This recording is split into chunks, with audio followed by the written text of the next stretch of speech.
Hello everyone, कैसे हैं आप लोग। आई होप आप अच्छे होंगे। तो प्रो लर्निंग विद अर्चना में आपका स्वागत है। तो आज है डे 1 और मंडे को चूँकि जन्माष्टमी आने वाली है तो मैं सोच रही थी मैं अपने क्लास के लिए इससे रिलेटेड कोई एक्टिविटी करा दूँ। तो सैटरडे को स्कूल खुलेगा तो सैटरडे को मैं ये एक्टिविटी कराऊंगी। तो उसके लिए मैं अपने घर पे ही कुछ तैयारी कर ले रही हूँ क्योंकि स्कूल में बिल्कुल टाइम नहीं मिलता है।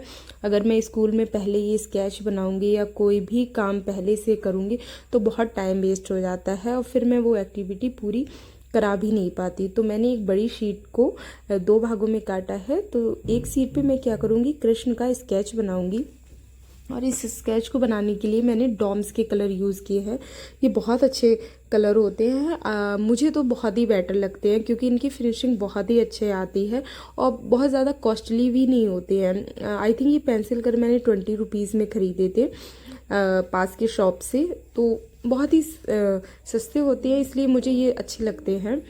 और मैं श्री कृष्ण का स्केच बनाऊंगी। इस स्केच के माध्यम से मैं बच्चों को बताऊंगी, उनकी कहानी बताऊंगी, वो कहाँ पैदा हुए, उन्होंने अपने जीवन में क्या क्या किया, और फिर उस कहानी को मैं बच्चों से सुनूंगी। इससे क्या होगा, बच्चों की मौखिक भाषा का विकास होगा। और क्योंकि मेरे क्लास में जो काफ़ी बच्चे हैं वो अभी बोलने में बहुत ज़्यादा निपुण नहीं हैं। कक्षा 1 के बच्चे हैं, बहुत शाय होते हैं। कभी कभी कुछ बच्चे बहुत ही मुझे शाय मिले हैं। 4 बच्चे हैं क्लास में, बट उसमें से एक बच्चा है आयुष जो बहुत शाय है और उसकी मौखिक भाषा के विकास के लिए मैं सारा काम कर रही हूँ। और कभी कभी करना पड़ता है, एक बच्चे के लिए आपको पूरे क्लास का माहौल बदलना पड़ता है। और मैं क्या करूँगी, इस कहानी के माध्यम से श्री कृष्ण के बारे में, उनकी जीवनी जो भी है उसके बारे में बताऊंगी और सारे बच्चों से फिर वही रिपीट कराऊंगी। इससे क्या होगा, वो कोई भी कहानी बहुत ही आराम से कह पाएंगे सभी के सामने।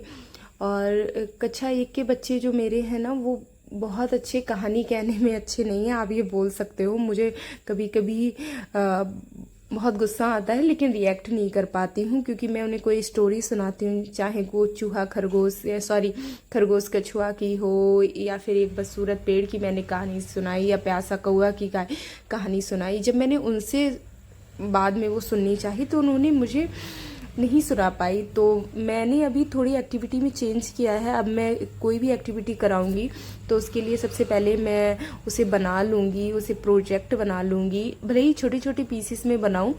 तो ये मैं अभी काम करने वाली हूँ, ये चेंज अपने क्लास में मैं करूँगी। दूसरा पेपर पे जो मैं बना रही हूँ उसमें मैंने राधा कृष्ण लिखना है। और इसको राधा कृष्ण को लिखने से पहले मैं स्केच से इसको लिख रही हूँ, इसको मैं पेंसिल से नहीं कर रही हूँ। लेकिन जो अंदर कलर भरूंगी उनको मैं पेंसिल से ही भरूंगी, और जो हमारे मोम वाले कलर हैं जिसे हम क्रेयॉन्स भी बोलते हैं, और उससे मैं अंदर कलरिंग करूंगी। तो ये जो मैं राधा कृष्ण लिख रही हूँ इसका मेन रीज़न ये है कि इसमें मैं कुछ वर्णों की पहचान कराऊंगी। उसमें 1-2 बच्चे जो मेरी क्लास में हैं वो धा और ड़ा में बहुत कंफ्यूज होते हैं। तो इसलिए मैं क्या करूँगी, राधा में जो रा है, धा है, और आ की मात्रा उनके लिए नई होगी। अभी मैंने उन्हें मात्रा के शब्द नहीं, मात्रा नहीं पढ़ाई है, इसलिए मैं स्टार्ट भी करूँगी आ की मात्रा के साथ। और धा का रा जो ये शब्द है इनको दूंगी तथा उनसे कहूँगी 5-5 शब्द आप इससे लिखें। अभी वो 1-2 ही लिख पाते हैं और बता पाते हैं, तो इससे मैं 5-5 शब्द लिखूंगी और जो बच्चा 5 शब्द लिख लेगा उससे मैं एक पेंसिल गिफ्ट करूंगी।